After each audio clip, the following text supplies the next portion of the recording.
viennent du sud ne sont pas arrivés. Donc on est sûr que si vous voyez un oiseau là aujourd'hui, quel qu'il soit, soit c'est un sédentaire, soit c'est un hivernant. Sachant que des sédentaires, il faut se méfier, parce qu'à peu près 95% des oiseaux sont des migrateurs. Et oui, le joli rouge-gorge que vous voyez dans votre jardin, hein, que vous voyez tous les jours, Oui. tous les ans, tout le temps le même, Eh ben non. Ah bon? Eh ben non, pas de chance. Le merle que l'on voit régulièrement, eh ben c'est pas le même que celui qui va nicher, ou peut-être pas le même que celui qu'il y avait au mois de juillet. Voilà. C'est un peu. Alors il y a des grands migrateurs, hein, tout le monde connaît. Allez, si je vous demande de citer un grand migrateur ou deux, la bernache. Alors ça c'est les locaux. L'hirondelle, les oies, hein, la cigogne, le flamant rose. Voilà. Ça c'est des. Voilà, c'est ceux qui vont faire des grands périples. Sachant qu'il y en a, on en a dans la baie là, en ce moment, quelques individus qui vont faire des périples complètement dingos. Hein. La barge rousse, par exemple, il y en a quelques-unes dans la baie là, mais la majorité des barges rousses quittent le nord de la Norvège ou on va dire la Scandinavie pour aller en Nouvelle-Zélande. Et ce, d'un trait. Regardez tout à l'heure sur une map monde la tronche de la Nouvelle-Zélande. C'est long et c'est fin, et c'est surtout tout petit. Et donc on est à 15 000 km. Donc une erreur de 1 millième de degré dans la direction, et c'est l'Australie. Eh ben non. Eh ben non, ce sera toujours la Nouvelle-Zélande. Ne me demandez pas pourquoi. Quand on ne sait pas, on dit c'est génétique. Voilà. Donc c'est génétique. Bon voilà. Donc voilà le pourquoi on compte là maintenant. Pourquoi il faut compter les oiseaux? Parce que malheureusement, il y en a de moins en moins.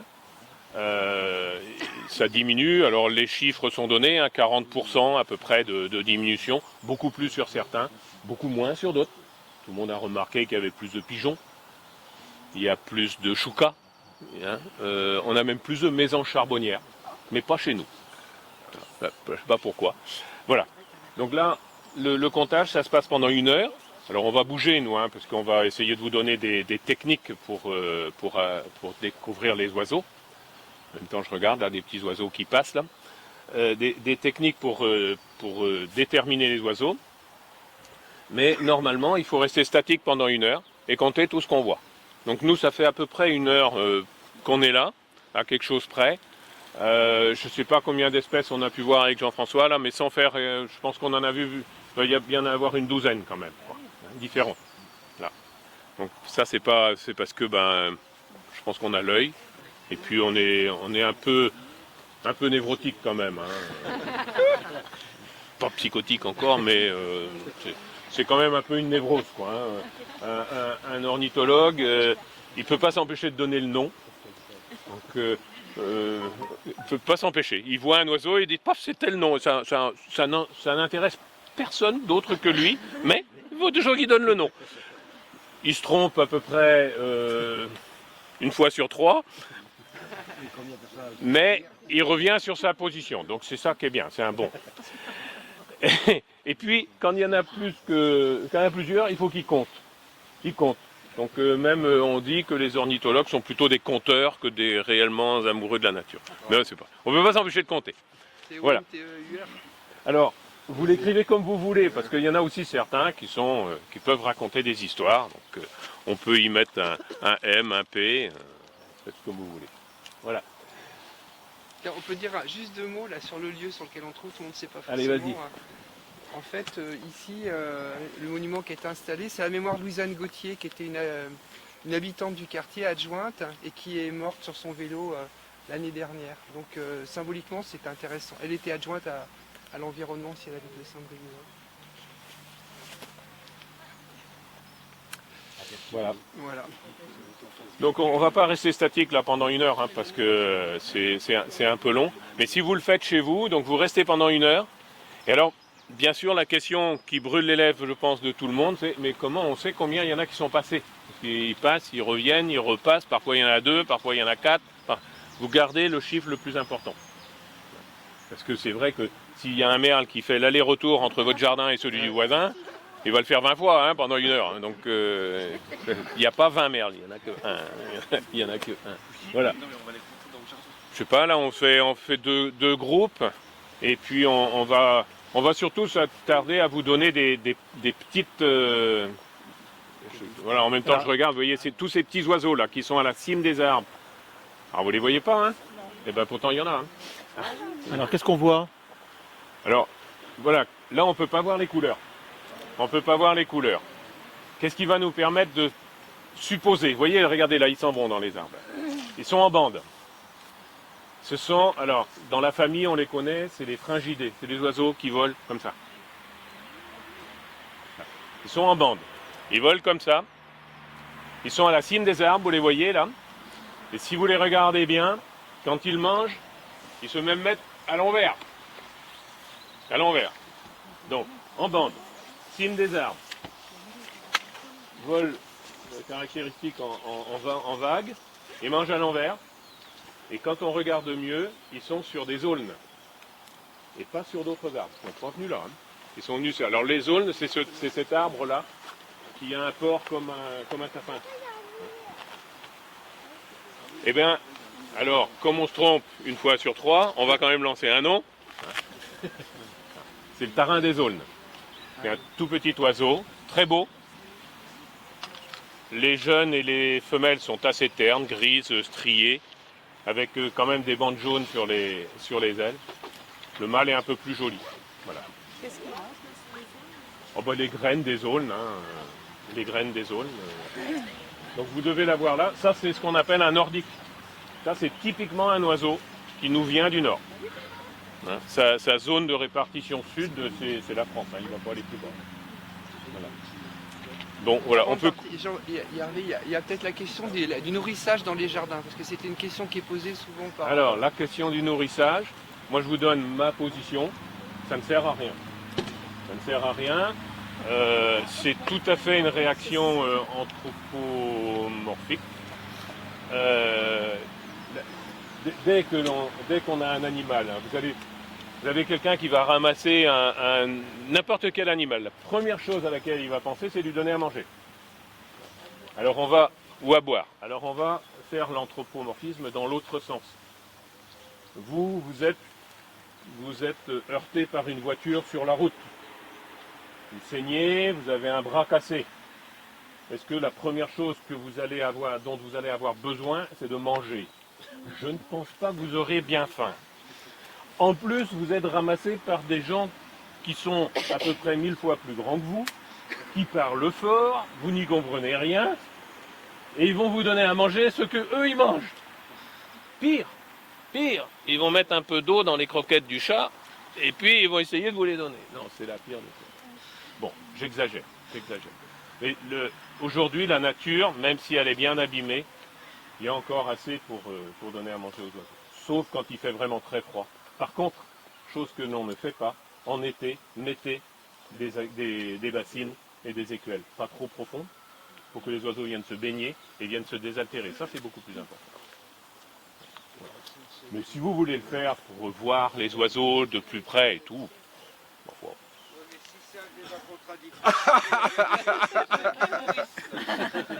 Non mais il a dit si vous avez envie de les regarder. Oui. Jean-François nourrit, lui. Moi, pas moi. Toujours en période hivernale, hein, souvent en grand froid. Bon, après, souvent, ceux qui nourrissent, c'est aussi pour le plaisir de voir les oiseaux. Hein.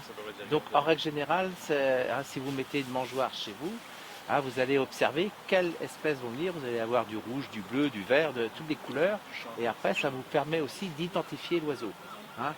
Mais ce qu'il faut surtout faire, si vous décidez de nourrir régulièrement, allez, il faut se dire, vous allez nourrir, pas en grosse quantité, mais régulièrement. C'est-à-dire, ne partez pas pendant 15 jours en vacances, et puis les oiseaux ne savent plus où aller. Hein, et il faut les nourrir vraiment sur une période relativement courte. Et un autre truc qu'il faut faire, surtout cette année, c'est de nettoyer les mangeoires, changer l'eau tous les jours et de gratter au sol tout ce qu'il y a. même les graines qui sont tombées, tout ça, vous prenez un râteau et vous grattez au plus loin possible parce que donc il y aura des graines, mais il y aura aussi la fiente et tout ça. Et cette année, on est confronté à la grippe aviaire. Et donc, il n'y a pas de solution miracle pour ça. Donc, certains oiseaux sont plus fragiles que d'autres. Hein. Il y a quelques années, c'était le verdier. Hein. Le verdier d'Europe, c'est un oiseau couleur vert, tout ça. Et lui, il est très sensible. Hein. Donc, il faut être vigilant là-dessus. Et si par hasard, vous avez un oiseau que vous retrouvez mort en bas de votre mangeoire, vous arrêtez carrément le nettoyage, le nourrissage, et vous désinfectez tout. Et vous attendez, allez, une petite semaine avant de recommencer progressivement. Hein? Hein? Ce qu'il faut bien faire, hein, c'est... Alors, on va vous donner 2-3 petits conseils. Quoi. Donc là, moi je vous dis, là, il y a pique et pêche, parce que je l'ai vu arriver, puis je connais son vol. Bon, mais c'est comme ça. Faut pas essayer de voir la couleur. La couleur, vous laissez de côté. Hein. Vous avez tout à l'heure, quand je vous ai dit pour le tarin des zones, là, on a vu qu'il y avait quand même 4 ou 5 critères avant la couleur. Pourquoi pas la couleur? Là aujourd'hui, le ciel est gris. La luminosité est un peu bizarre. Et un coup sur deux, vous allez le voir à contre-jour. C'est logique. Hein. Soit il est dans le soleil, soit il est entre le soleil et vous. Et donc, les couleurs, ça change. Quoi, hein. Souvent, il y a des gens qui nous disent « J'ai vu un oiseau dans mon jardin, il y avait un peu de rouge. » Et puis alors nous, on demande « Mais le cercle orbital, il était quelle couleur ?» Et les pattes? On veut regarder les pattes. Bah oui, mais pourtant, c'est ce qui détermine le plus souvent les choses. Donc la couleur, laissez tomber. Hein. Dans un premier temps, La grosseur. la taille. À la taille. Hein. C'est-à-dire que tout le monde connaît déjà un pigeon, un merle et un moineau. En règle générale. Hein. La pie, c'est autre chose encore, tout ça. Mais le pigeon, déjà, si vous voyez déjà la grosseur du pigeon, c'est assez important, là, tout ça. Donc si vous voyez un oiseau qui ressemble déjà à cette grosseur-là, c'est là qu'il faut chercher, c'est dans cette famille-là qu'il va falloir essayer de trouver la correspondance. Hein. Hein, mais vous allez trouver beaucoup d'oiseaux, de petits oiseaux, on va dire, hein, style les moineaux, les assenteurs et tout ça. Et là, c'est un peu plus compliqué. Donc, il faut regarder donc, la grosseur, le bec et les pattes. C'est surtout ça le plus important. Hein. Le bec, parce que tous les oiseaux n'ont pas la même forme de bec. Hein, par rapport au régime alimentaire. Hein, on a des becs très fins. Tout ça, ça va être les insectivores. Hein. Hein, les becs un peu plus épais, ça va être des granivores. Bec crochu, ça sera le rapace. Mais bon, on va peut-être pas en voir beaucoup aujourd'hui. Il y a un autre indice aussi dont on n'a pas parlé, c'est le chant ou les cris. Je triche pour le pique et pêche parce qu'on l'avait entendu tout à l'heure, donc je sais qu'il était là, donc j'ai... Mais ça, les chants... Les chants, c'est encore autre chose. Hein. Là. Donc après, là, il faut avoir déjà l'oreille. Le chant, ça va. Le cri, c'est une autre paire de manches. Alors après, il existe aussi des trucs pour imiter, hein, ce qu'on appelle aussi... Les appos. Ah, c'est des appos. Il faut avoir des appos. Ça, c'est un appôt. Allez, souffle dedans alors pour nous dire ce qu'il va faire. Ah bah t'en as un aussi. C'est quoi ça? C'est un harpon. Oui, c'est un appôt. Alors, c'est quoi Hein? C'est un harpon pour faire le bruit d'une griffe musicienne. Ah, allez, fais-nous la griffe Ah oui, on peut écouter? Vas-y, fais-le, souffle dedans. Ah, Et la griffe gars. musicienne, quand elle chante, si vous faites du vélo, elle est désagréable parce qu'elle fait plus vite, plus vite, plus vite, plus vite. Et toujours dans les côtes. Bravo. C'est bien. Bon, allez, on est parti. Tu vas par là-bas, toi, Jean-François? Tu fais des photos à l'autre côté? Ouais. Parce que souvent, les oiseaux aussi sont déjà là en train de manger depuis bien avant vous. Et vous allez les surprendre. Donc ils risquent de s'envoler. Donc si vous regardez tout de suite, vous allez réussir à voir l'oiseau avant qu'il s'envole. Hein. Donc là, pour l'instant, on ne voit pas grand chose voler. Là, on a un nid. Ouais. Donc c'est un nid de quoi ça? Ah, tu crois? Je pense. Celui-là, pour moi, c'est plus un nid de geais. Hein, parce qu'il est, il est beaucoup. Le geais, vous allez le voir, c'est un oiseau très coloré. C'est très beau. Oui, c'est vrai. Le jet des chênes. Oui, le geais des chênes. Alors pourquoi on l'appelle le jet des chênes? Il vit dans les chênes. Oui. Oui, il vit dans les chênes. Il mange des glands. Et c'est vraiment un allié pour la nature, parce que c'est quand même un oiseau qui fait des réserves pour l'hiver. C'est-à-dire qu'il va récupérer des glands. Quand vous voyez à la saison hivernale, c'est-à-dire à l'automne, il va ramasser des glands. Souvent, vous allez en voir un voler avec un gland dans la bouche. Et il faut se dire qu'un geais est capable d'avoir 3 glands dans la bouche. Dans le bec. Ouais, dans le bec. Dans le bec. Bien. Hein. Et donc, le geais, il y a eu une étude de fait une fois, hein, par exemple, sur ces 3 glands, il va les enterrer. Un ici, un là, un là. Et quand il ira les rechercher, il ira dans le sens qu'il les a déposés. Du plus vieux au plus récent. Mais le geais, il oublie quelquefois qu'il a mis un gland là. Donc, on va avoir un chêne qui va repousser naturellement. Donc, c'est un allié pour la nature. Voilà, voilà. Du nord qui vont descendre au mois de septembre, hein, c'est ce qu'on appelle la post-nuptiale, c'est-à-dire après la naissance. Ils descendent du nord pour venir jusqu'ici. Et donc on va avoir d'autres oiseaux qui sont ici et qui eux vont partir dans le sud, en Afrique, tout ça. Hein, les hirondelles, martinets, beaucoup d'oiseaux repartent dans l'autre sens. Hein. Et après, au mois de mars, c'est dans le sens qu'on fait. Les oiseaux qui sont dans le sud viennent ici pour se reproduire. Et les oiseaux qui étaient là retournent dans le nord pour se reproduire. La migration se fait souvent la nuit. C'est-à-dire qu'ils se repèrent grâce à... C'est très compliqué la migration. Hein, ils se repèrent aux étoiles, tout ça. Et donc c'est pour ça qu'on parle aussi de pollution lumineuse et tout ça, et que ça peut aussi les déranger. Parce que 70% de la migration, c'est la nuit. Et tu sais pourquoi il y a moins d'étoiles la nuit? Normalement, il y en a beaucoup, mais avec la lumière des rues et tout, On les voit moins. Les doigts, un guichet, pas spécialement. C'est pas que pour ça. C'est ça.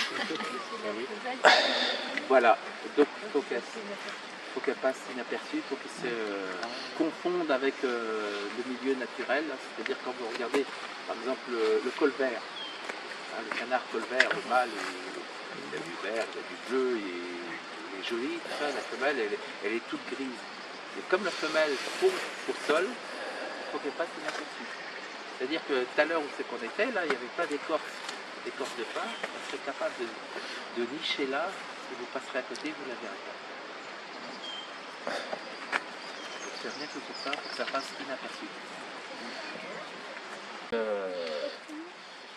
Alors, mais il est très joli en couleur, il est très joli.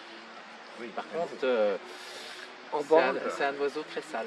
Ah ouais. Hein, ça veut dire, s'il y a un dortoir à étourneaux en quelque part, vous allez voir les fentes au sol, il y a quelques années, il y avait beaucoup d'étourneaux qui venaient sur Saint-Brieuc, là, tout ça.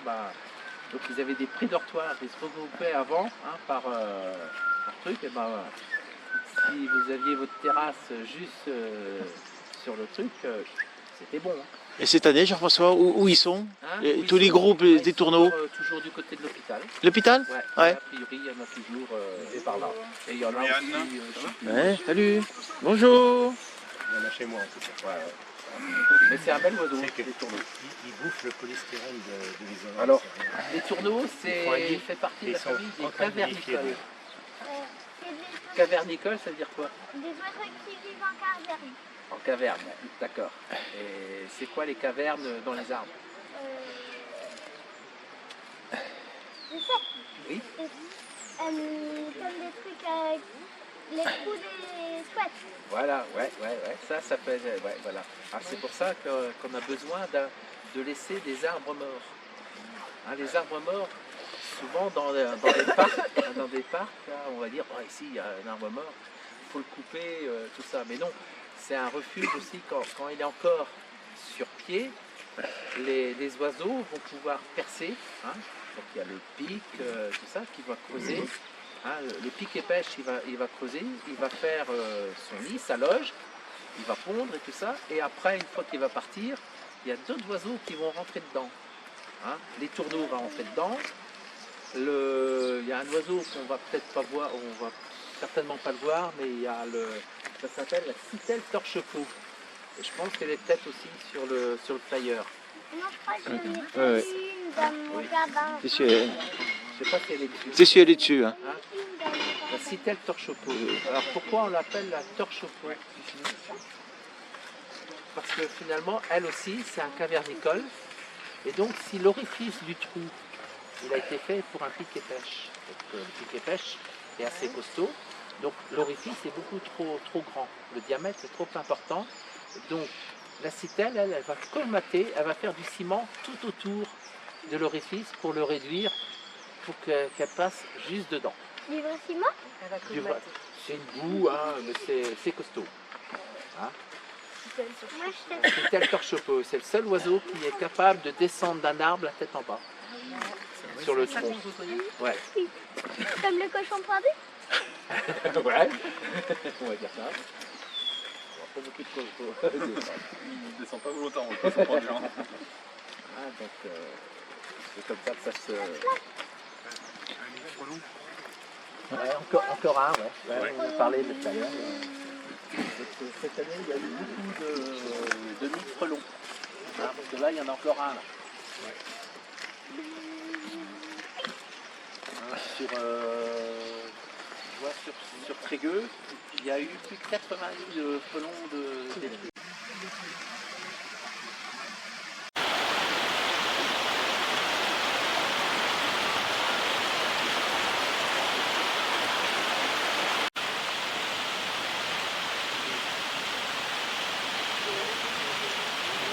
C'est pas lui qui détruit, hein, il va pas étouffer l'arbre. Si l'arbre il tombe, c'est parce qu'il est pourri déjà à la base. Ouais. Parce qu'un arbre,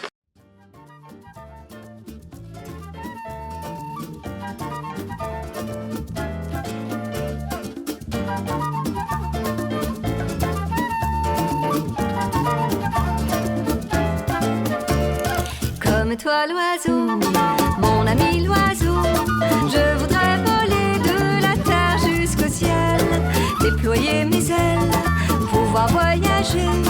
Comme toi l'oiseau, je voudrais voler. Comme toi l'oiseau, mon ami l'oiseau, je voudrais chanter pour la terre, pour le ciel, pouvoir réveiller ce monde fatigué. Comme toi l'oiseau, je voudrais chanter.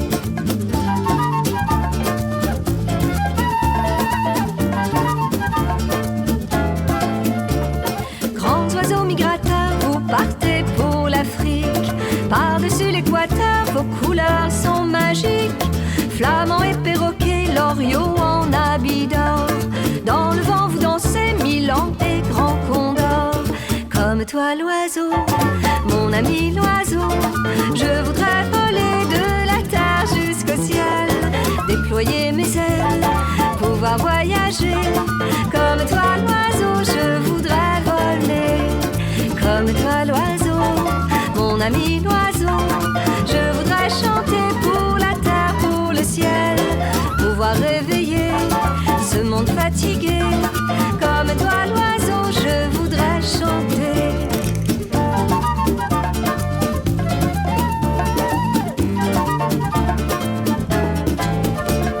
Vous les oiseaux marins, mouettes et goélands, serez-vous là demain, sterne et fou de bassin? Macares libres et fiers, courlis et grues cendrées, fauvettes et pivards, vous êtes menacés.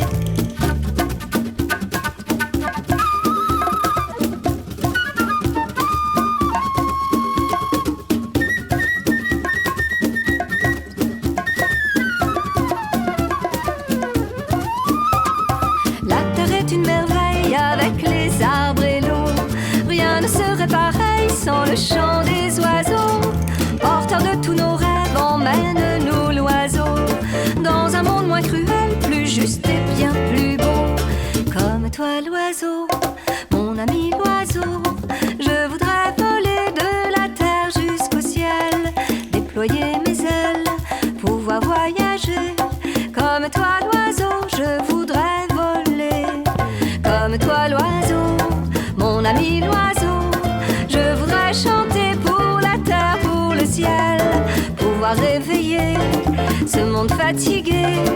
Comme toi l'oiseau, je voudrais chanter. Comme toi l'oiseau, mon ami l'oiseau, je voudrais voler de la terre jusqu'au ciel, déployer mes ailes, pouvoir voyager. Comme toi l'oiseau, je voudrais voler. Comme toi l'oiseau,